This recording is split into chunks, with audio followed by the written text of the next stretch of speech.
station ID, and the other one will be the show intro. Okay. When the second one ends, you're live. Okay. Okay, let's start.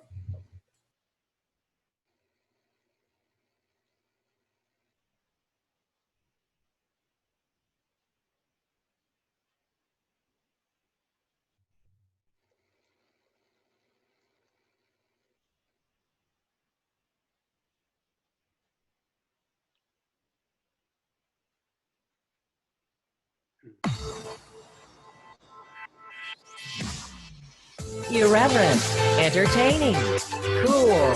You're listening to LA Talk Radio.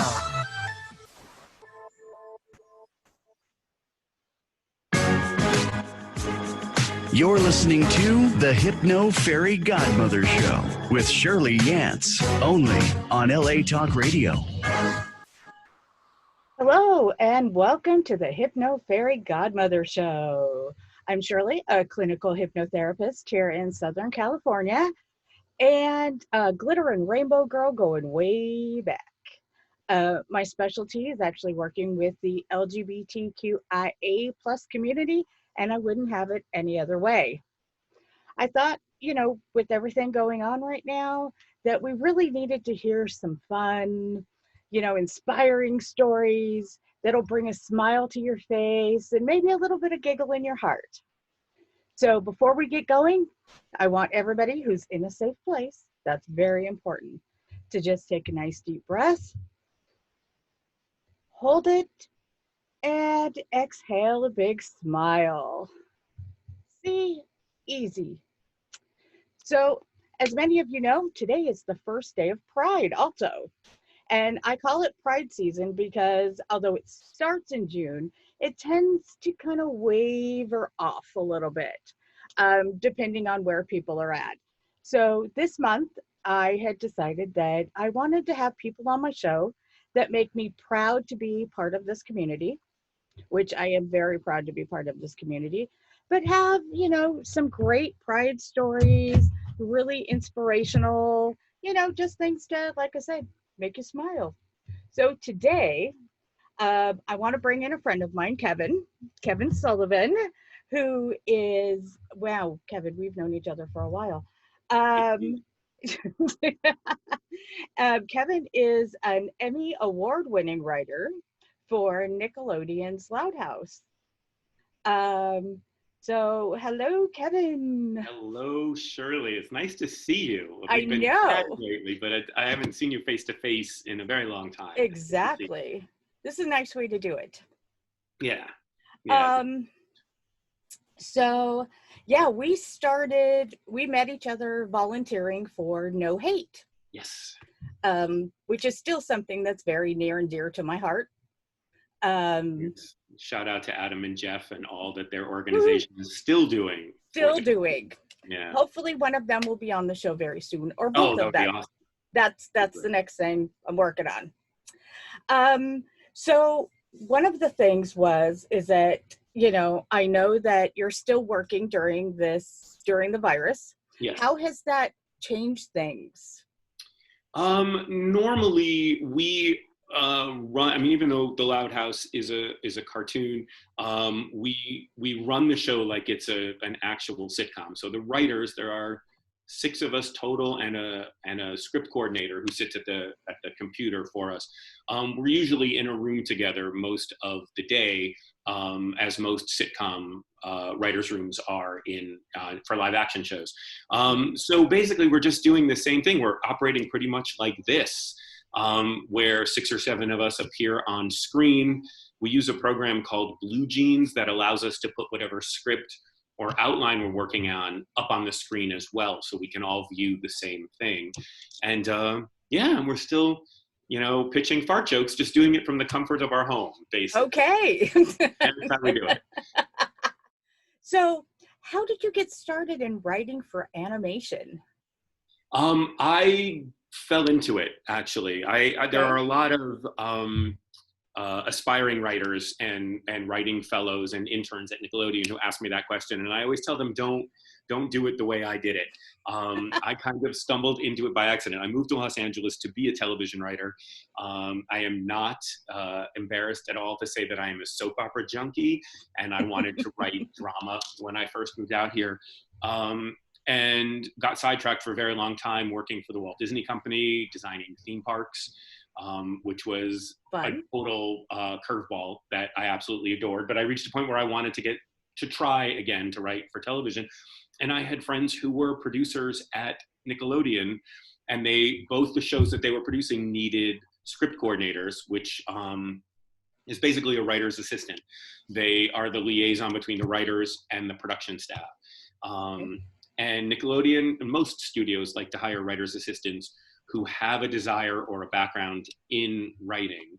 And so once I got in, after a certain amount of time, I got to start pitching story ideas. First started pitching jokes, then got to pitch story ideas, and then they let me write one. I was a script coordinator on The Fairly Odd Parents, and they let me start there, and I got very lucky. And from there, I got promoted and just have kind of dropped anchor at Nickelodeon and have never left. So, good. I'm glad that you found a place that, also helps inspire you and support you. Yes. So what other shows have you worked on? Are those the only two at Nickelodeon? No, I started on The Fairly Odd Parents, and then I worked on a show called Danny Phantom for several years about a kid with ghost powers who becomes a superhero. Like it. And then a show called Tough Puppy about a dog and a cat who are secret agents. I mean, there are very few grown adults who get to make sentences like that. Exactly. It's bizarre. And then I was in development on several series for a while about knights in the Middle Ages. There were a whole bunch of them. And then that all eventually led to The Loud House. So is it that they, like, the network decides on a show and then they start looking that way? Or do you guys kind of put in if you have an idea? For a series or for an episode? For a series. For a series, yeah. The executives are always meeting with, they especially like to develop talent in-house. So if they've got writers or artists already at Nickelodeon, they're always interested in their ideas for series. And you can definitely go to executives, set up some time to pitch story ideas with them, and they'll work with you to develop them into something they feel follows the Nickelodeon brand and carries something that identifies with the network. But yeah, they'll take outside pitches. They're they never say no to a good idea. Wow, basically. Exactly. So how long have you been working on The Loud House? I joined the show in the fall of 2014, so 5 years. And I think production began in August. I came on as a freelancer in September and got hired on staff in October. So almost from the beginning. Well, that's great. Yeah, it was great. All the other shows I had been on, well, with the exception of Tough Puppy, but Odd Parents and Danny Phantom were established series when I joined them. So getting in on The Loud House at the very beginning was a treat, because you really get to shape the world and you really get to kind of help the show find its direction, which is great. It's a lot of hard work, but I don't think you realize it when you're doing it, that, a simple character, here is suddenly going to become somebody important for the rest of the series, and, places you set. I mean, it's creating a world, and that's ongoing, and it's lovely. So. Yeah, because once, things kind of evolve as they go, and people like certain characters better than other ones, and I'm sure they let you know. Yes, the Loud House fans, God bless them, are they're very vocal. I mean, when I started on Odd Parents, there weren't any social media platforms. Now there are plenty of ways for them to register their approval or disapproval. There's one site that ranks the writers. Yeah, it's you learn to develop a thick skin. I would think so. Yeah. My favorite criticism ever, someone took a GIF of Plankton, the villain from SpongeBob. He's got one eye, and the GIF is him jabbing a thumbtack into his eye and having it squirt blood everywhere. And the comment underneath that was, "This is what it feels like watching Kevin Sullivan's latest Loud House episode." Oh, So no. that will be forever the greatest critique I've ever gotten. That took a lot of creativity. Exactly. The amount of time that person spent making that. Yes. You know, they could have done something a little more creative. Right. But yeah, it's wow. genius. It really is. But what all of that says to me and to the writers and to the artists and everyone on the show is that our fan base is passionate about the series, and oh yeah, it means a lot to them, and we love that. That's all we want. You know. Well, yeah. We're glad the show resonates. Because for somebody to make a comment, they had to have watched it. Yes. And watched it again.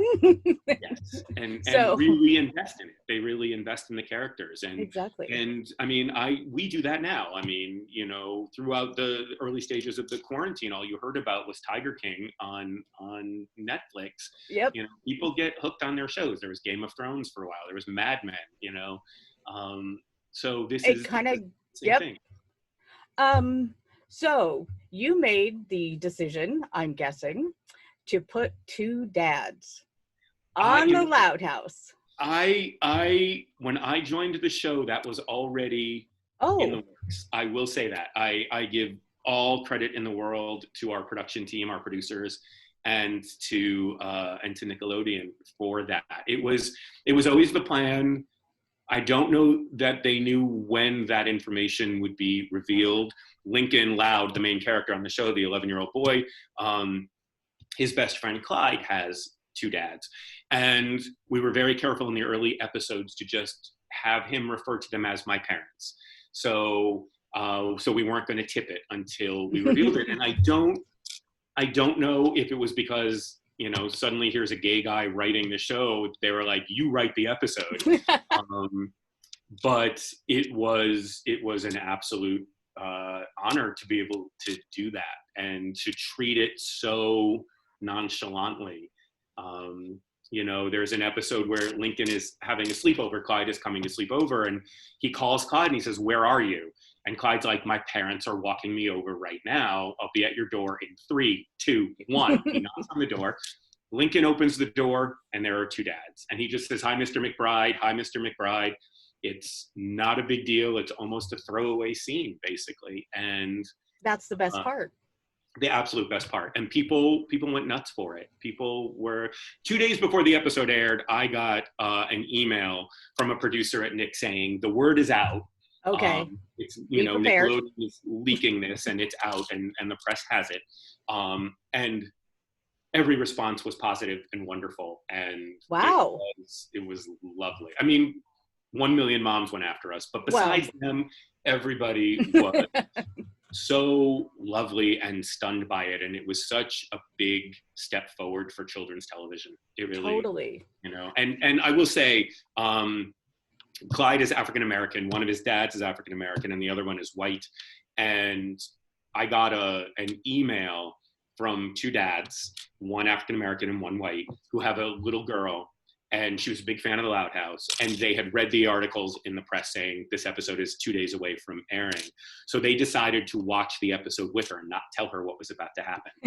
And when Lincoln opens the door and she sees two dads, her comment to them was, "Clyde's family looks like our family." Oh, that's great. And they sent a photo of the three of them with even hanging up in my office at work. And that was the moment where I was like, my career could end right now. And that was it. Yeah. That people are identifying with this, that kids are identifying with this. That was everything. It was so wonderful. There's something amazing actually getting to see yourself or your family or something that you can identify with on TV. Yes. Because, you know, when we were growing up, I could never imagine Scooby-Doo with, you know, two dads popping out or two moms popping out. Right. I was, you know, like 12 years old in the late 70s when the biggest, late 70s, early 80s, it was just coming into my teen years. And the two primetime TV shows were Soap and Dynasty that had gay male characters on them. And over the course of both series, those men married women and impregnated women. And I thought, well, that's not, you know, like any identification I had went out the window in those moments. So And I know, like you said, we never had any of this as children, you know. No. And So so yeah, that has made all the difference, just knowing that this visibility is out there now for younger children to see themselves. It's amazing. you know, and when you see it when you're a kid, it gives you that confidence to know, okay, I'm not alone. Things are out Yes. there, you know. So besides the Million Moms, which Yeah. you have to know that if you hadn't got something for Million Moms, kind of would have been disappointing. Would have been disappointing. I will say that they came out after us after the first episode with Clyde's dads. And then I don't know if it was just the gay thing, but I got to write the next episode with Clyde's dads. And when that episode aired, I went on Facebook. I'm not a big social media person, so I only have Facebook. But I kind of like posted like, come and get us 1 million moms, we're not done. And the execs at Nickelodeon were like, no, don't poke that. So I backed off. Don't poke the bear, sweetie. Don't poke the bear. But yeah, it is kind of a badge of honor to know that we're riling them up. It's ridiculous, but it's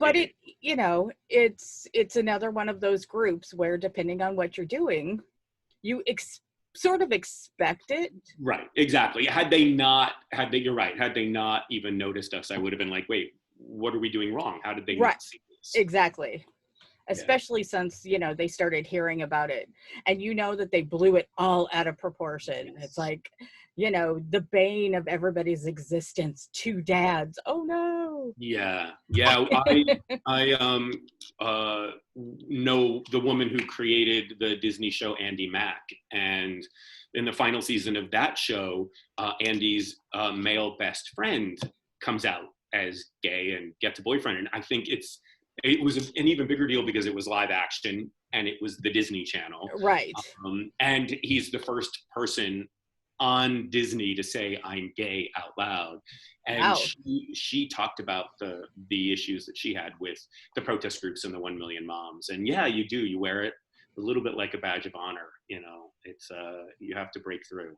So. Well, when I started, doing my hypnosis stuff, and I started, telling people that my specialty was the LGBTQIA community, people were like, oh, don't do that.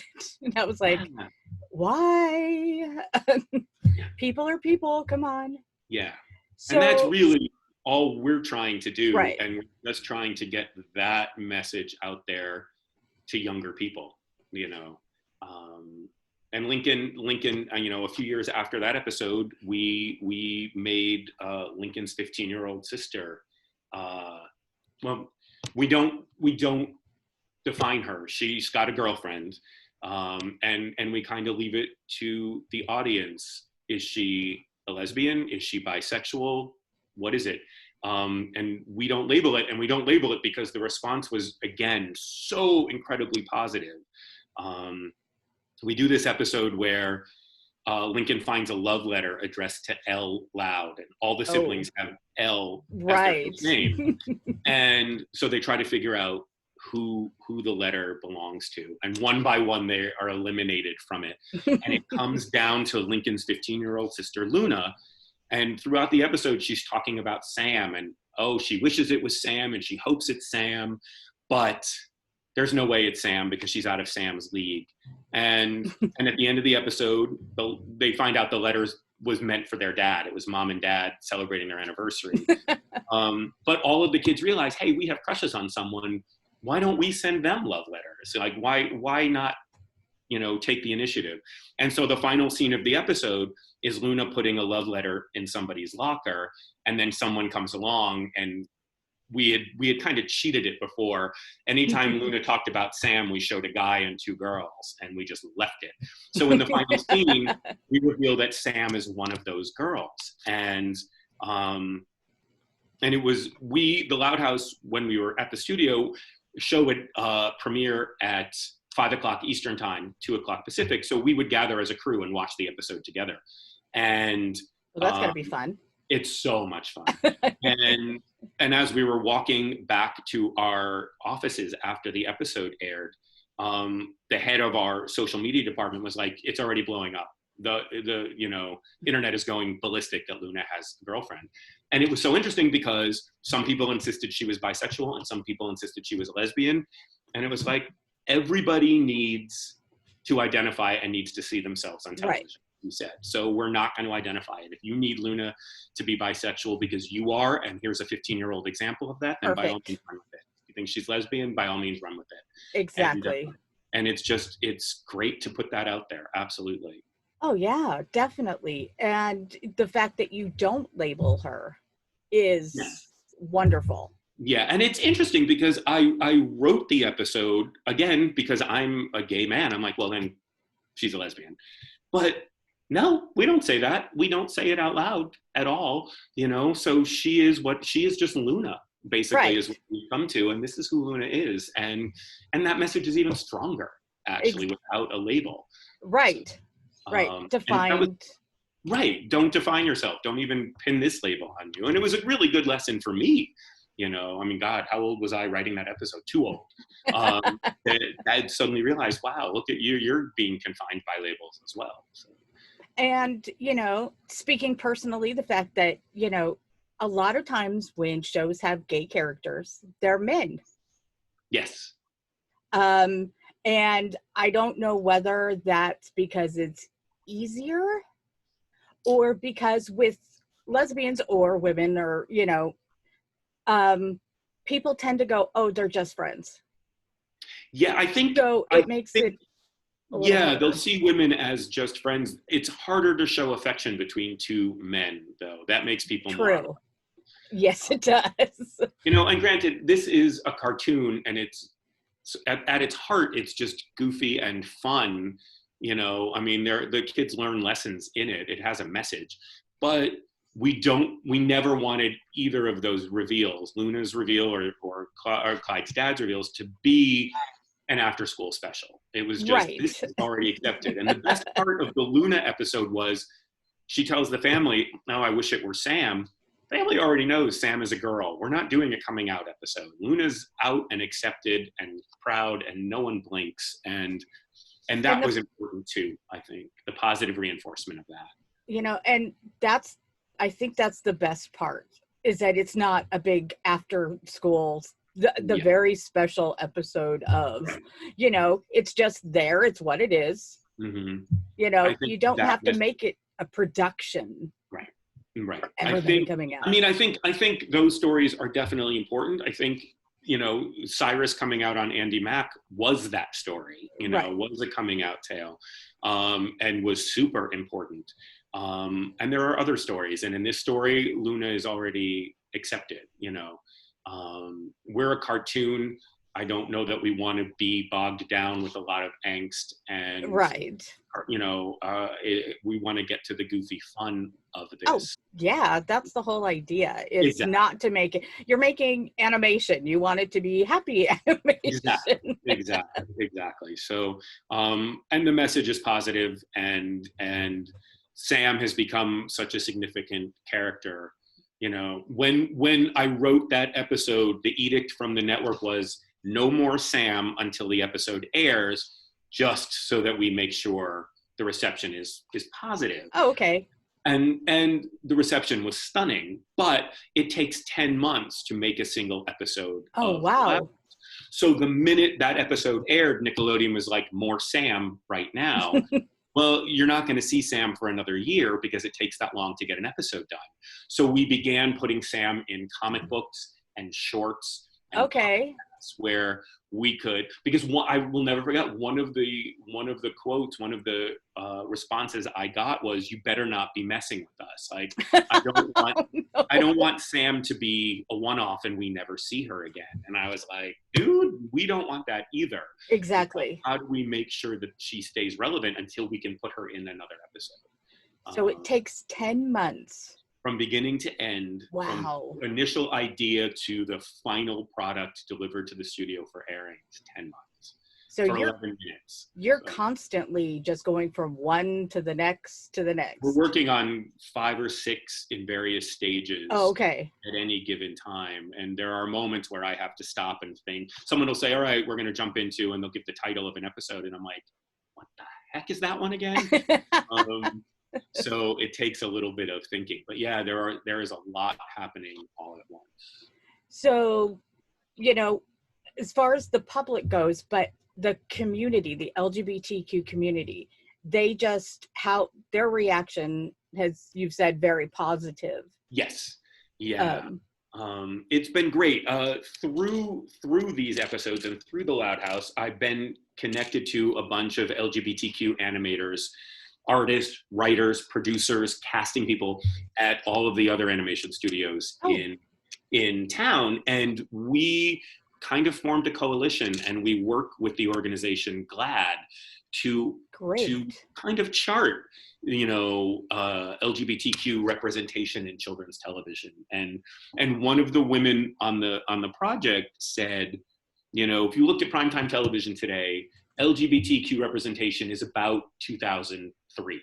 We're behind. We're still working to be more equal.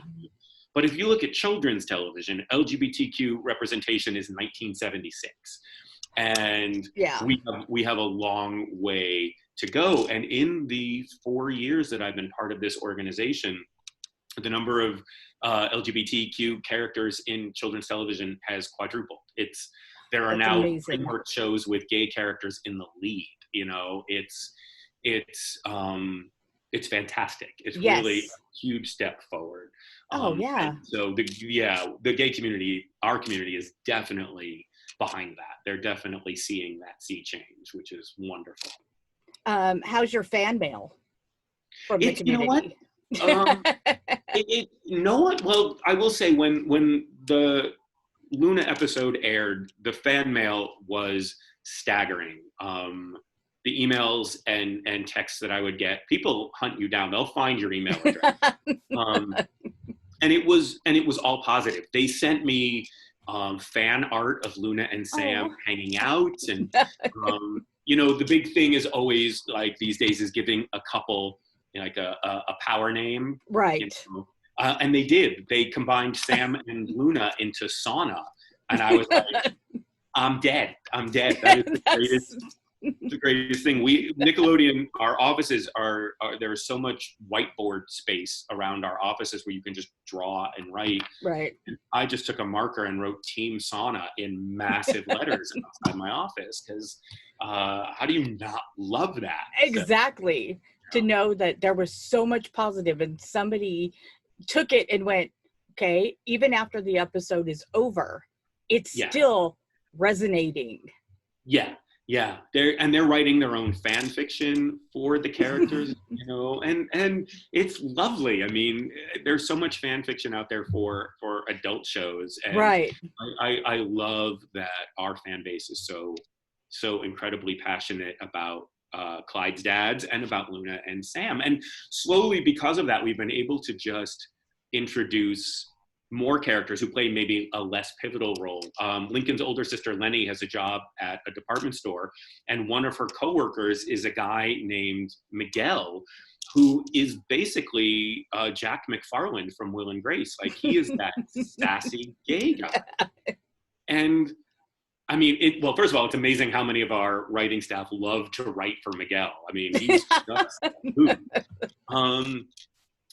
but it's just awesome that he's just there, and it's never commented on, and he just is who he is, So that's the great thing about the Loud House. When the show started, the edict was pretty much, it needs to reflect the world that we're in, and there are, so many people of different races and ethnicities and sexual orientations, and all of these people, all of these children are starved to see their identities represented. Exactly. And even if it's just that side character, that one that just shows up every once in a while. Right. It's like, there he is. Yeah. And you get so excited about waiting, and the fact that you're able to do this in a children's show. It's really amazing. And, and obviously Nickelodeon was cautious with the dads, and like I said, there were no Sam episodes until we, kind of gauged how that episode was going to play. But they have not, since then, they have not stopped for a second. They don't question it at all, which is great. You know? Yeah. So Loud House also has comic books and a podcast. I did not know that. We have comic books. Yeah, the comic books are super fun. And then animated shorts, which I think now are all on YouTube. They're not just on the Nickelodeon channel. You can watch all these, 5-minute, 6-minute shorts on YouTube. And yes, a series of podcasts that you can find on iTunes and on the Nick site. Okay. So same people do the voices and yeah. you help? It's our entire team. Absolutely. The shorts are drawn by our artists. The podcasts are written by our writing staff. As are the shorts. We have a little more freedom on the shorts. If artists have ideas, they can jump in and run with them. Oh, that's good. Yeah, but they go through the same process as any script would. It's reviewed several times by our showrunner and by the executive in charge of production and by standards and practices to make sure that we're not doing something, imitatable or awful. Right. But yeah, they're treated just like, but they definitely have there's a little more freedom to them. And they allow us to explore kind of the side characters a little bit more. I think that's actually in one of the shorts, or it was a podcast where Miguel first came into being. Oh, okay. And we were like, all right, he's a sassy little thing. We need him when we show Penny at work. We need him there. So, he needs to be there. Yeah. So it's great. I know that, how you got into it, but if there's somebody that, wants to write for animation, how would you suggest that they actually maybe go for it? I will say the way that I got in is a viable way. Nickelodeon and all the animation studios look to their script coordinator positions as a stepping stone to That's great. Write. You're going to be in the writer's room all day. You're going to be dealing with the writers. They want someone who has that passion. Okay. So they can contribute. The other ways to do it are to explore internships. Nickelodeon actually has a very well-received college internship program for both fall semester, spring semester, and summer, where you come to the studio and you're placed on a show and you work as a production assistant.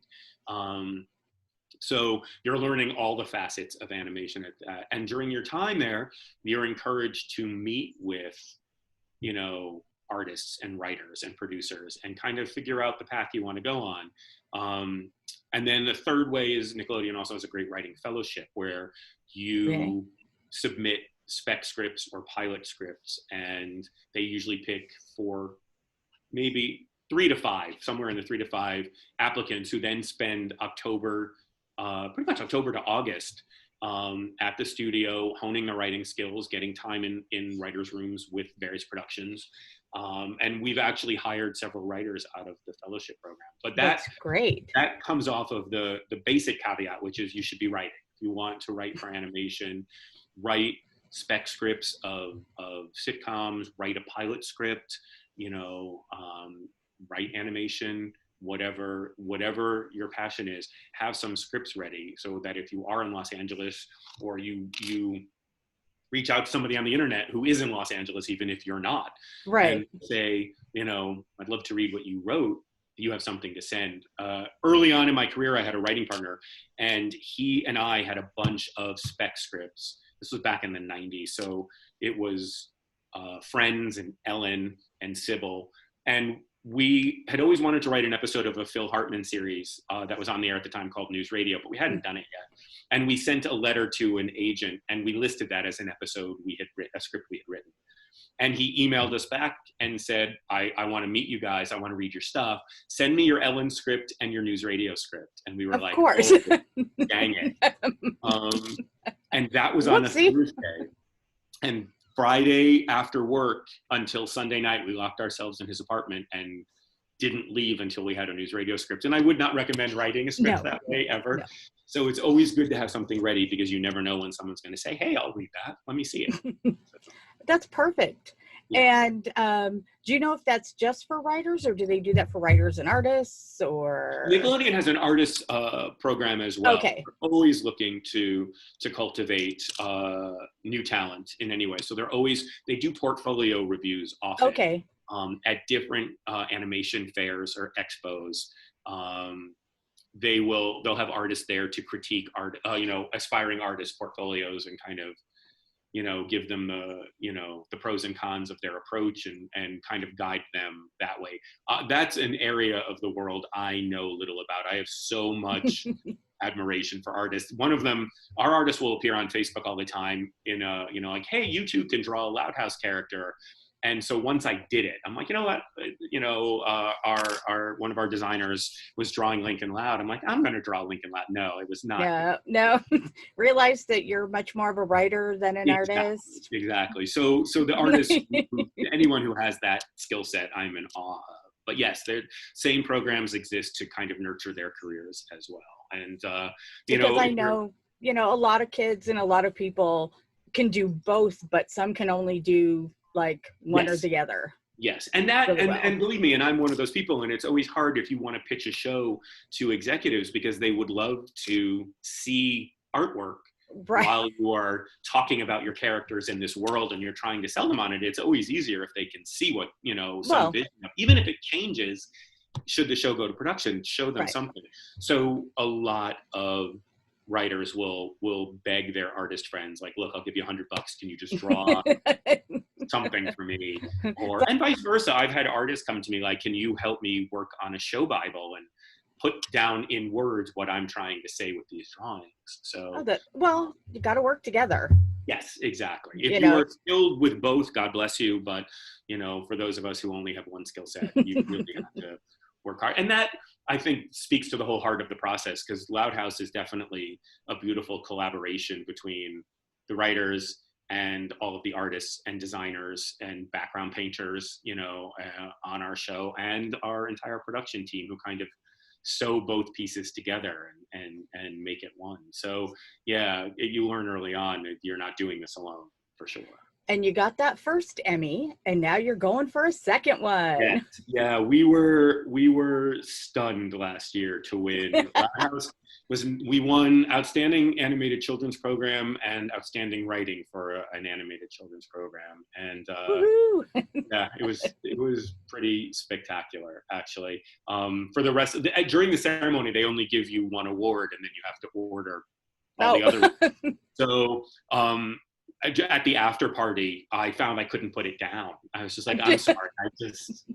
I've been practicing in my shower with a shampoo bottle since I was 10. You got to give me this. Exactly. It's like, I finally have the trophy. Exactly. Nobody touched it. This year, we're nominated again for Outstanding Animated Children's Program, which is just perfect. It's such a testament to everybody on this team who's working so hard, especially from home in isolation. It's you guys are still working just as hard, doing everything you need to. And we're lucky because most live action production shut down, and animation was the only game in town that didn't have to. And so, which is, it's fabulous, because there's it's horrible. It's awful what this has done to the economy, what it's done to Hollywood. And, everyone loves their movies and their TV, and there isn't any, and there's going to be a long gap, But we've still got, animation. Hey. Exactly. There's tons of animation coming. There won't be a delay in new Loud House episodes. So that's fantastic. That's great. So here's the big question. Your favorite Pride memories? Oh, wow. Yes, this is Pride Month, so I'm going to hit you with the Pride question. No, I have so many, actually. A couple of years ago, when they combined the Pride March with a march, an equality march. I think it was a protest against our current president, and that added a different level. It added a gravity, I think, to the celebration and a significance to it. But I will say. There was one year where Shirley, you and I have a mutual friend named Jennifer, and we were working the No Hate booth at Pride, which was great because I'm a wallflower, and that's a great way to meet people. And you're putting no hate tattoos on any part of their body. Boom, you're talking to them. You get to meet everybody. Yes, you do, and so that was a treat. We did that for 2 years, I think, and we actually marched in a Pride parade with the No Hate group, and and to see it from the other side, to be in the middle of the road and see parents with their children. And that was for me, that's the ultimate at the No Hate booth, was mothers and fathers who are coming to get a no hate picture with their LGBTQ child. Oh yeah. That was stunning to me. So, because you could see the support. Yes. You know, amazing. And so how do you feel this year about all the virtual prides? You know what? I'm excited for them. I'm glad. I think it speaks to the spirit of our community that we can't be stopped. That you put an obstacle in front of us and we will find a way around it. And so here we are adapting again, as we do, to make this work. Clearly what's going on in the country right now is greater and more significant and deserves the attention. But the protests and the fights that led to the LGBTQ movement back in the late 60s, that's really what we're honoring the spirit of with Pride, and yes. It fits this month so perfectly. But yeah, I think our resilience is what is coming out with how we're adapting around the COVID-19 crisis and the isolation. Because it's like almost every day I get an email, they're having a virtual Pride over here and they're having a virtual Pride. And at first I was like, how? And then I watched the first one, and it's just kind of like this, and they just pop in other people, and it's great. It also makes it so if you live in LA, you can see Pride in Phoenix. Yes. And overseas in New Orleans and wherever. And it's like, I have more access to Pride than I ever did. That is such a good point. My friends and I watched a comedy show online, and normally we would just go to a comedy store in Burbank and watch it. But now we were seeing people all over the country getting to watch this. And that's exactly true. I think this is going to unify the Pride movement even more, to be able to share it simultaneously with people in other cities and other countries around the world. I mean, it'll be one of those things where, should this quarantine and isolation end in time for Pride next year, we should still do this. We should still find ways to stay connected. I will say 2 years ago at Pride, one of my very best friends came down from San Francisco, and we did Pride together. And within 15 minutes of being there, I tripped on the stairs and sprained my ankle.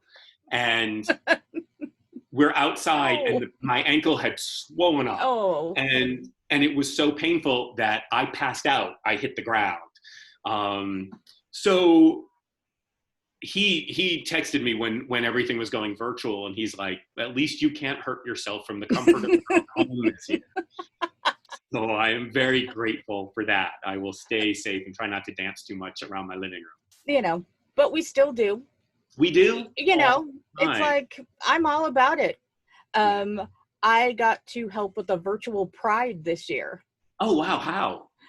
They did it the same way with the, media, and they had different rooms, and you could go into different rooms, and one just had a DJ and one had this, and it was just like, we can do this. We can absolutely do this. This is not the toughest challenge we faced. We'll find a way. Exactly. Well, I want to thank you so much for getting to spend this time. Shirley, this was a treat. It was great to see you. I'm so proud of the Loud House. I love to talk about it. And on the first day of Pride, thank you so much. It's an honor to be here. So. And when this is all over, we will have to go and meet up for a proper hug. We absolutely. You and I did No Hate together in San Diego with Jen. And our friend Randy, and afterwards stopped at, God, I forget where we did. River Mary's. I think we stopped at River Mary's. I think that was before it was Moe's in the Hillcrest district. And I still refer to that as the night we had the gayest hamburgers ever. So it was. We need to do that. The four of us need a road trip to celebrate Pride together. I would love that. I would love that. So I will talk to you soon, my friend. Take care. Stay safe. Bye. Bye. Okay, this is great. Okay, so for all the virtual prides that are out there right now, I'm trying to get a list together. They just keep growing and growing, but I will have them on my website and on my Facebook page at the Hypno Fairy Godmother, or just look up Virtual Pride online.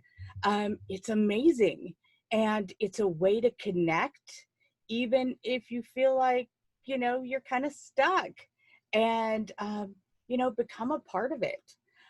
You can also contact me with any questions, comments, fabulous pride stories that I may even share at, you know, hypnofairygodmother@yahoo.com. I love hearing from everybody.